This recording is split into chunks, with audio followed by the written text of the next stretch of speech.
1 week after Carolina suffers an embarrassing loss, they hand the Saints their version of one. Hi guys, welcome into our Fantasy Huddle. Lauren Shehadi alongside senior fantasy football writer Dave Richard. Dave, you would think with Shockey and Colston and Drew Brees being touted as one of the best quarterbacks, the Saints would be fine. Now Reggie Bush with the injury, not looking good. Yeah, not looking good. Reggie Bush is going to miss some time with a torn meniscus. He's going to be out 2 to 4 weeks, maybe even a little bit longer. He's already had the surgery. He's not with the team in London.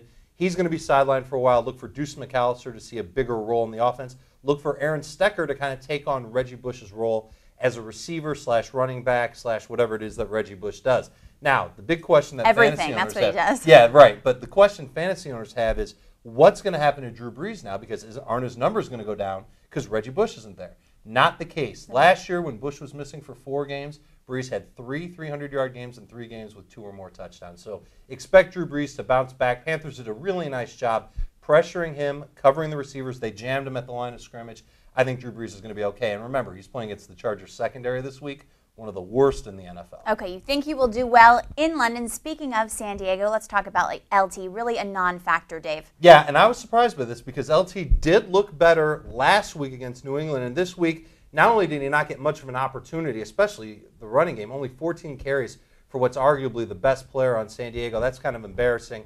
And they weren't even behind that much throughout the entire game. So now Latainian's on a flight, or he's already gone on the flight, but he's in London. He's playing abroad, probably not going to get a lot of help on that toe. I don't really love Latainian Tomlinson in Week 9. I think he's going to struggle kind of the same way we've seen him struggle all year long. But then after Week 8 is the game. Right. Week 9 is the bye. I've got the bye on the brain. Sure. After the bye in Week 9, he's got a great stretch of games, including 2 games against that Kansas City Chiefs run defense.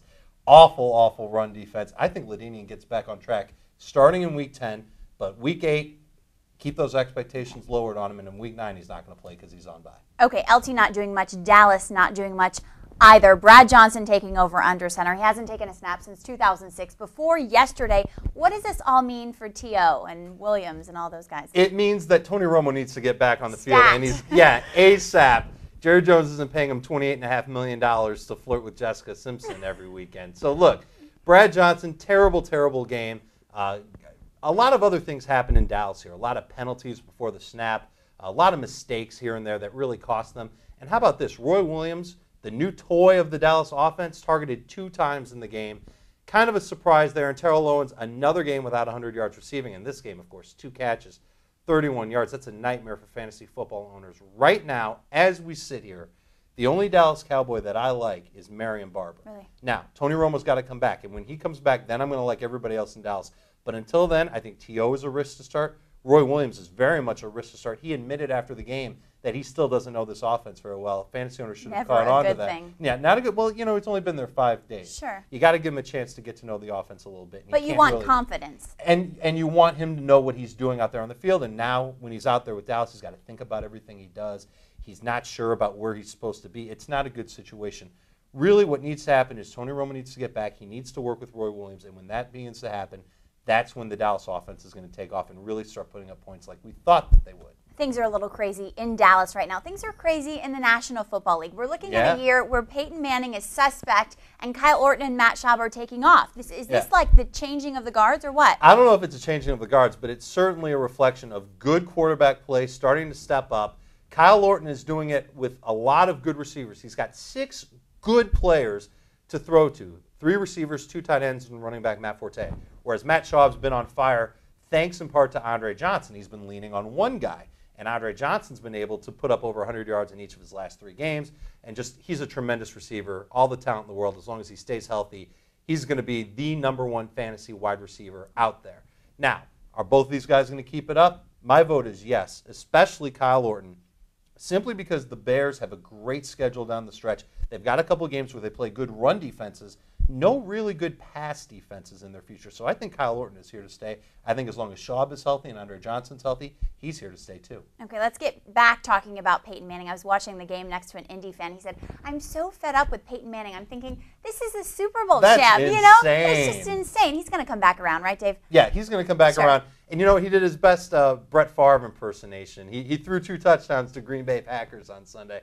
And look, I guess you just got to chalk it up to playing on the road and what have you, playing from behind, just as he did. The game got out of hand early. Peyton Manning's a guy that you can just keep in your lineup as a #1 fantasy quarterback. Expect him to bounce back. And the defense was on the field for a lot of that game, which he didn't get many opportunities to get in the groove. And that's usually the strategy against Indianapolis is that if you're playing the Colts, you want to run the ball, you want to grind the clock, you want to keep Peyton Manning on his sideline, not on the field, because he can't put up points when he's not playing. You can't put up points if you're injured. A lot of injuries going on right now. Dave, what are the injuries with the most fantasy implications? Well, Reggie Bush is certainly the biggest, but a couple of tight ends that we thought would be healthy and were on the mend. Now we're not so sure. Kellen Winslow has this staph infection. Really, the Browns have to do something about that. He didn't play well. Of course, Fantasy Football Today had the exclusive on Kellen Winslow. Thank you, Lauren, and thank you, Jamie Eisenberg, for letting us know that Kellen Winslow was going to be a secondary option in the game.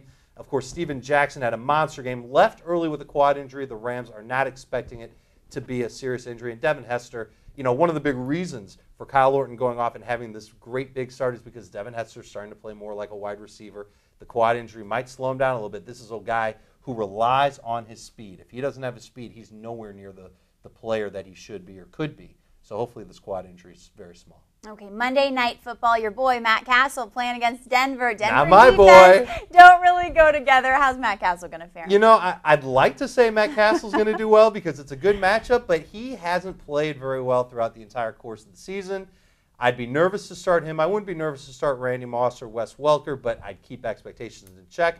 The name you don't see on this list is Sammy Morris. I think he goes off and has a solid game. New England has to get back to being more balanced on offense if they're going to try to piece together some wins here. They can't throw it as much because Matt Castle isn't getting the job done. So I'm looking to see Sammy Morris have a good game.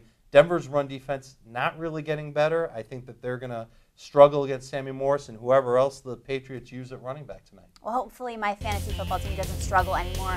I can't take it. If you need fantasy football advice, turn to Fantasy Football Today every Sunday with Jason Horowitz. 11 o'clock for Dave Richard. I'm Lauren Shehadi. Good luck tonight, guys.